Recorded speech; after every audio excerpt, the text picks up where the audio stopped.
Well, hello again everybody, and today I'm returning to our Delta printer build, which it's been some time since we looked at this because I've been waiting for parts and you know, just other things had got onto my bench and it had taken a little bit of a back seat.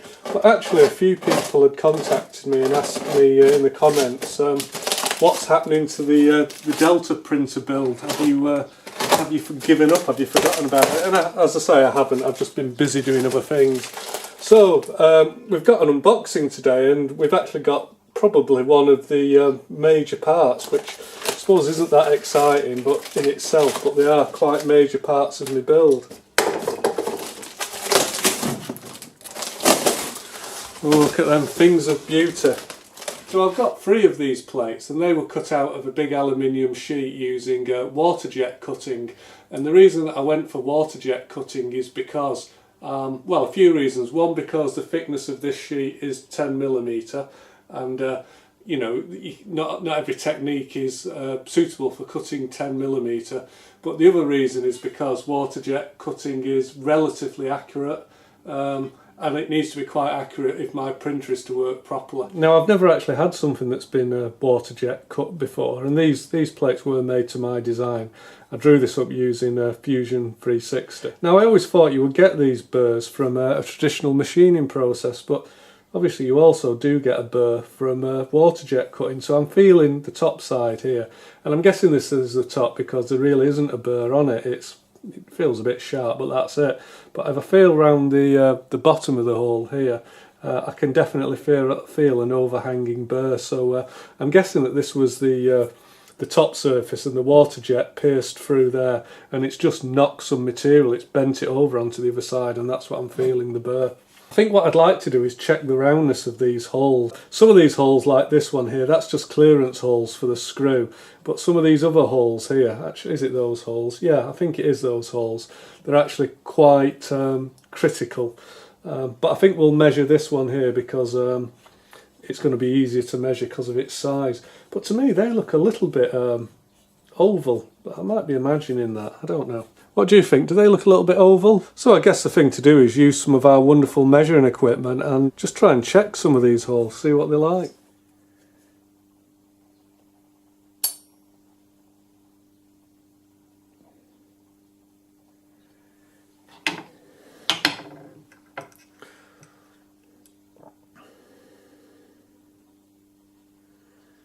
.2 that time.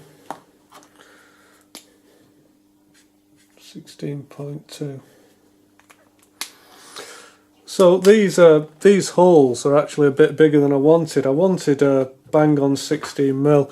I'm guessing I've made a mistake here. What I should have done is I should have got these holes here. I should have maybe got them cut 15.8, and then I could have used a reamer to open them up dead onto the 16mm size.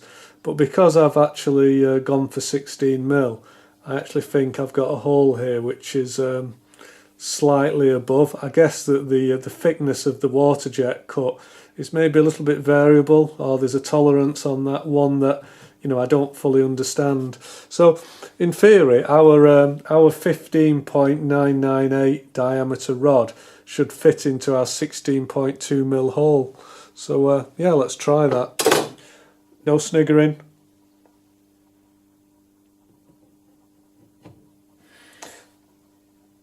Which it does. But interestingly enough, it goes in so far and then it binds. Oh, no, it's gone through. Okay. Yeah, there's a little bit of wibble wobble in there. Yeah, that actually doesn't feel like an awfully good fit. Okay, no matter, there's some clamps going on here. I'm actually quite surprised by that because our rods here, they are 15.998, so that's only 0.002 of a millimetre under 16, so I think we can pretty much call these 16, whereas my holes are slightly oversized in that they're 0.2 over. So a 0.2 oversized hole, 0.2 of a millimetre, really gives a wibble wobble fit. Now I was looking for something a lot tighter than that. It maybe doesn't matter, in fact in some ways it might be an advantage because I probably need to actually hand fit these rods, probably hand centre them, because a carriage has to run up and down here. So these rods have got to be parallel at the top and the bottom. And I will actually be putting some, I don't know if you call them, some saddle clamps. I'll show you the clamps that are going to go on here. So these clips here, what we do is we're going to drill and tap this aluminium plate, and then once we've bolted these clamps onto the plate, we tighten up the Allen screws, and those Allen screws will hold the rods in place firmly.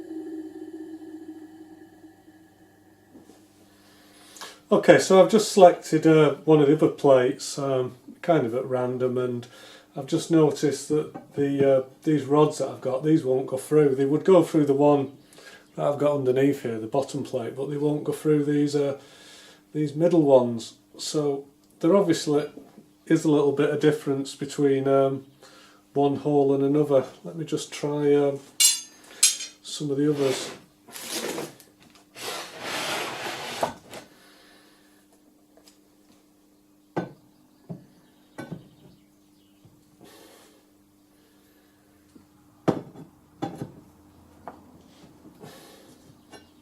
And again, they're going about halfway down and then getting stuck. I'm hoping you can see that. About just over halfway down there's a line. So these rods are getting jammed. So I think it would be worth me spending a little bit of time and going through every one of these holes with a reamer, just to make sure that they are actually round and they're not cut on a taper. And I'm going to open them all up to a nominal 16mm. Bugger. Okay, that goes through. Okay, well I really didn't like the feel of that adjustable reamer, so I've got some other reamers here which I bought quite a while ago, which was with this project in mind. Again, they're only very cheap ones from China, so I can't talk about whether or not they will be any good. And I'm just wondering if I'll have any more luck with a fixed reamer as opposed to an adjustable one. I've coated this with a little bit of black pen because hopefully you'll then be able to see how this thing is actually cutting.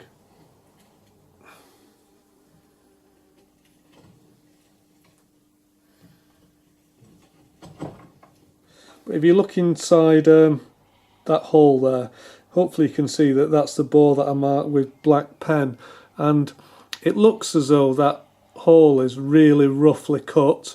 And I don't think it's the reamer that's cut it roughly. I think what we're actually seeing is the reamer is actually exposing, it's cutting the top surface of the aluminium away. But I think rather than being a perfectly round hole, this hole is like an approximation of lots of little X and Y cuts, because obviously this is cut by a CNC machine. So the machine itself, you know, it doesn't have a circular motion, it has an X and Y bed, and it has to approximate a circle. So I think the reason it feels so rough when I put the reamer through is that the reamer is getting stuck, it's getting caught on these little XY shifts that have actually been used to cut out the hole. Although they say that water jet cutting is precise, it's not accurate compared with a machine finish. So what can I say? Well, we live and learn. I'm learning all the time on this project. Well, I know that it's also possible to buy a reamer that's got a spiral flute on it, and I'm wondering if a spiral fluted reamer would cut better than this. I don't think it would get caught in the same way on the little X and Y steps that we're seeing here in these holes. Oh, so that is really tight at the top.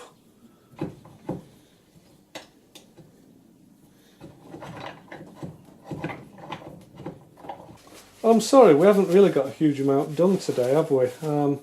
sometimes these videos end up like that because you know, I come out in the workshop and I can't always guarantee that we're going to film something really interesting, or you know, whether or not we're going to have problems like we have today.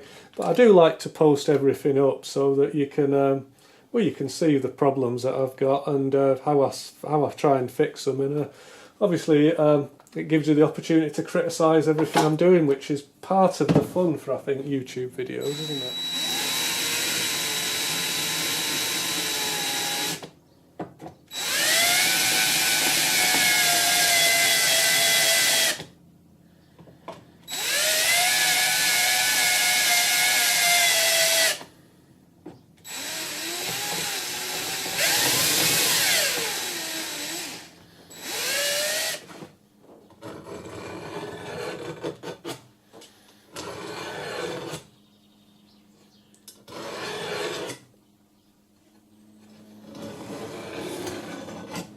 Just trying to take some of these burrs off because they're like absolute razor blade, the edges on these.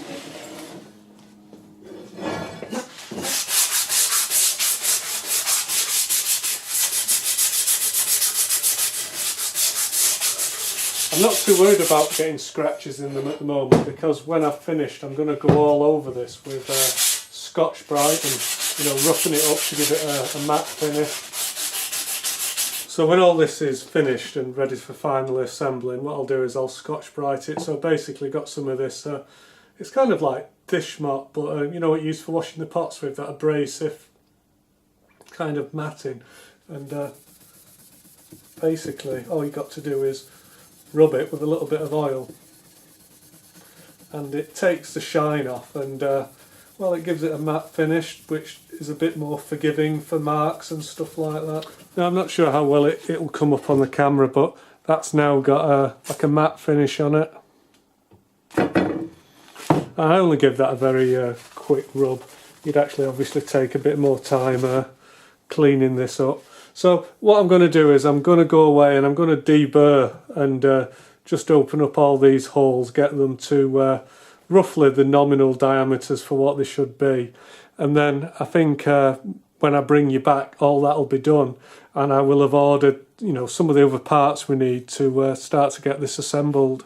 Now, a lot of the control system and various things are going to live at the top, on the top plate of the printer, and I don't want any cables to be visible running up the side of the machine, so I've got some of these hollow tubes, and they're not going to be installed in every location, but basically I'm going to install some of these 20mm tubes, and they're going to take the wiring up from the base of the machine up to the top. So I think it's worth just checking if these will fit as well.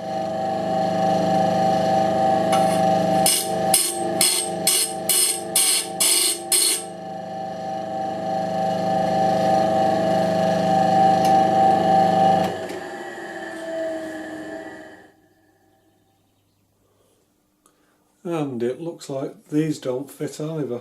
You know what, I really wish that I'd written sizes on these reamers, so I wouldn't have to unwrap them all. Oh well, I've just had a quick look through my drill and reamer collection, and unfortunately don't appear to have 20mm.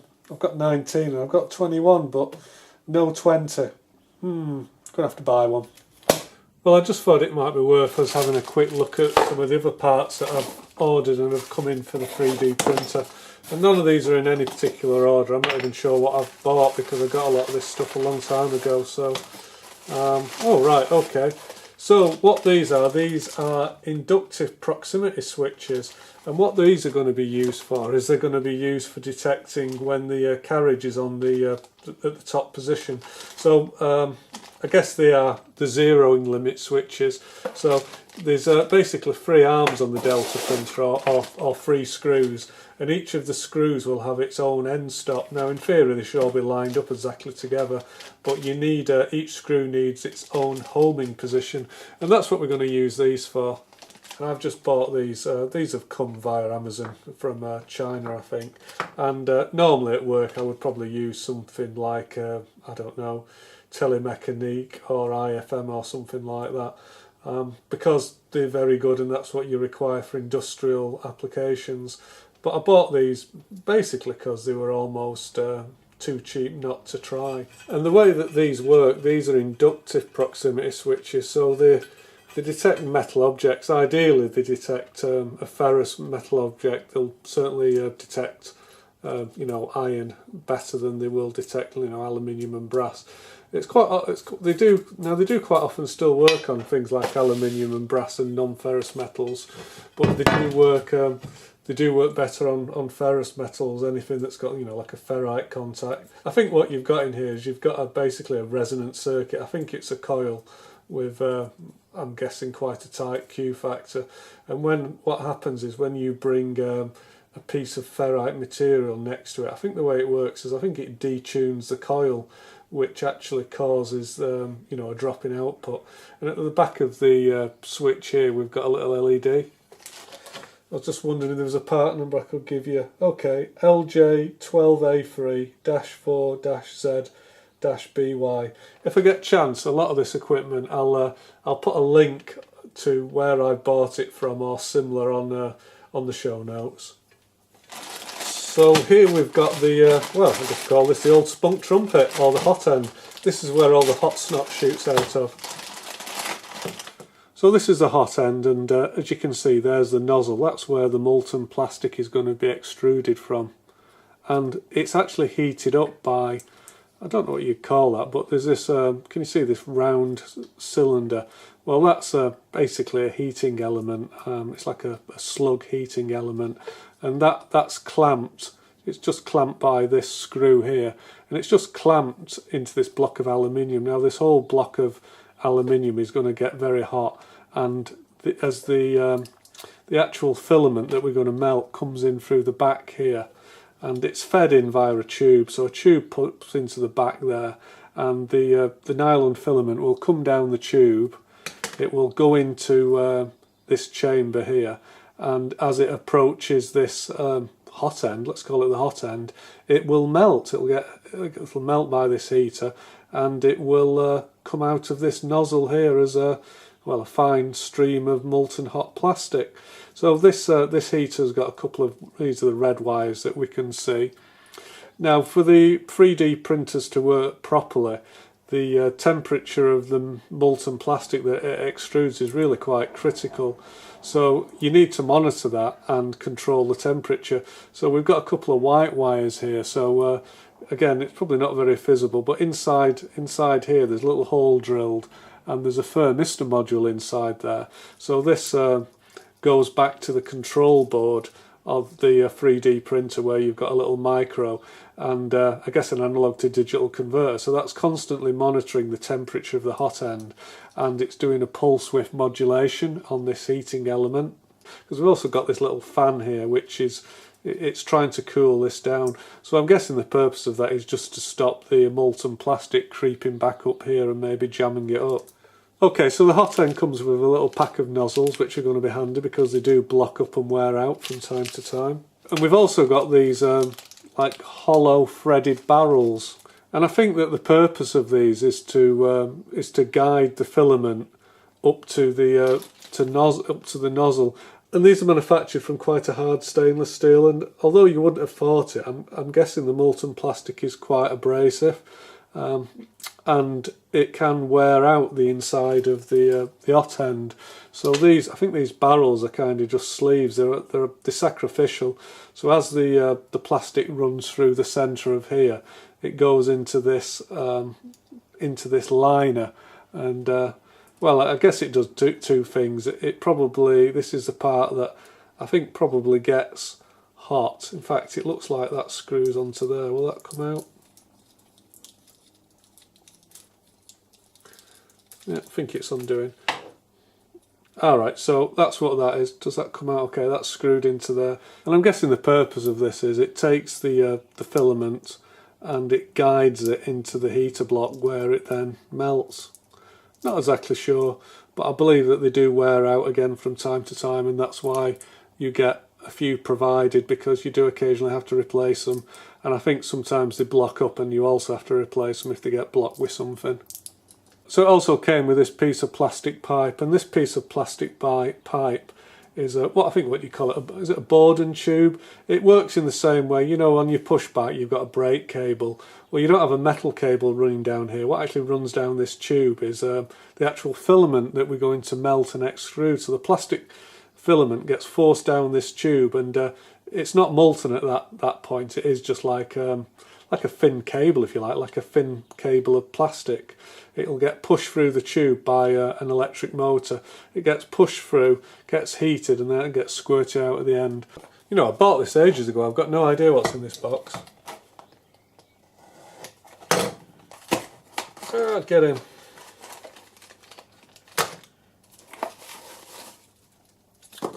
Ah, okay. I know what that is. So, just a second ago we were talking about the hot end and the Borden tube. Well, we need to actually force the filament down into that, through that Borden tube to the hot end, and I'm thinking this thing goes with it.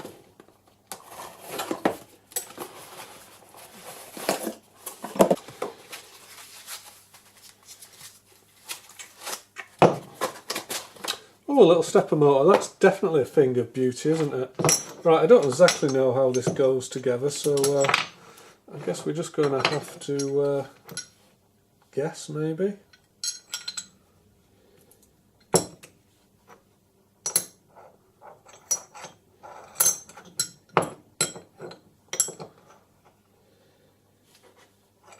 So maybe I'm going to have a go at a process of elimination, because I don't exactly know how this goes together. So I've got here a little wheel, and it's a little bit like a cog in that it's got ground into the surface, it's got little ribs. And I know what this is the feed wheel, so I believe this goes on the end of the stepper motor.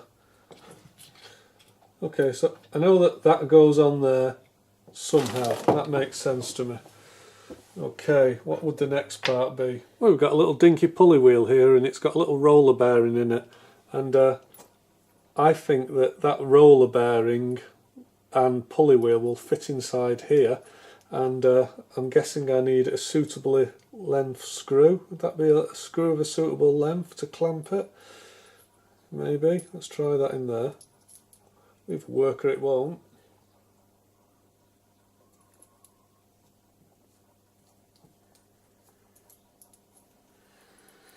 Well, you know what? I thought, ooh, don't want to lose that. I don't know what it is, but it's probably important.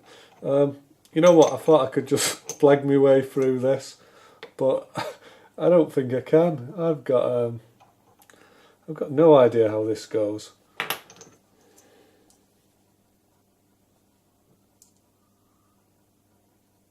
I'm pretty sure that's a guide bush for that, and I think that screw probably goes in there like that.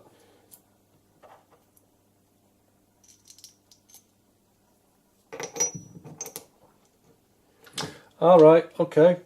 Could that screw onto there? I think it could.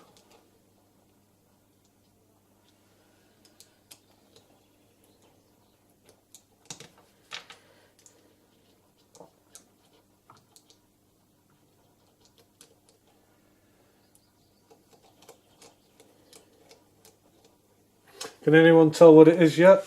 Okay, well I seem to have probably about 90% of it assembled, but I haven't got it quite right, and I'm not quite sure how it actually should go together. I seem to have this spring left over, which I don't think I need. Does that go into there? Does it go into that one? No, it definitely goes into that one. I'm guessing that the point of this spring here is to push the pulley against this feed roller, because normally sandwiched between the feed roller and the pulley would be our plastic filament. Now I've just been and found a piece of electrical wire, but for the purpose of the demonstration let's just pretend this is a piece of plastic. This is our filament, which would be extruded and then melted in the hot end to build our 3D print.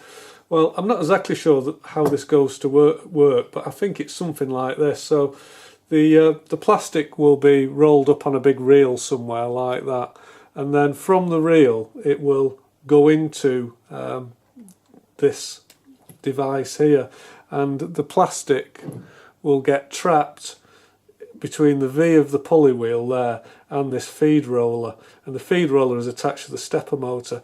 So if the stepper motor was to spin now, push the plastic through like that, and these are pneumatic fittings, and they just happen to fit this this Borden tube material. I don't know if that wire will pass into there.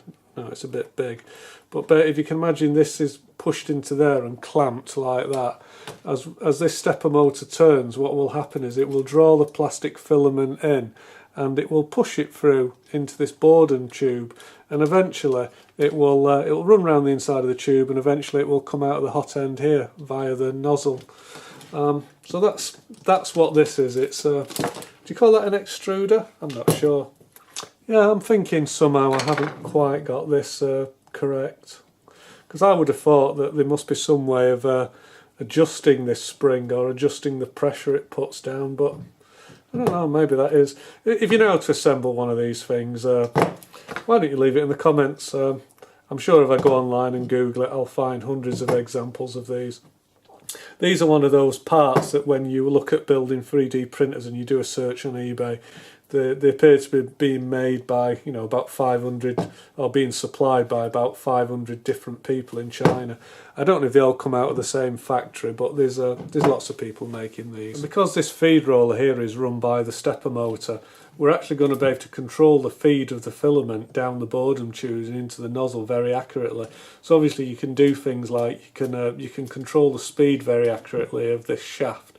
So that's going to control how much filament goes in. And these the way that these extruder motors are set up is quite clever. They don't just constantly extrude the filament.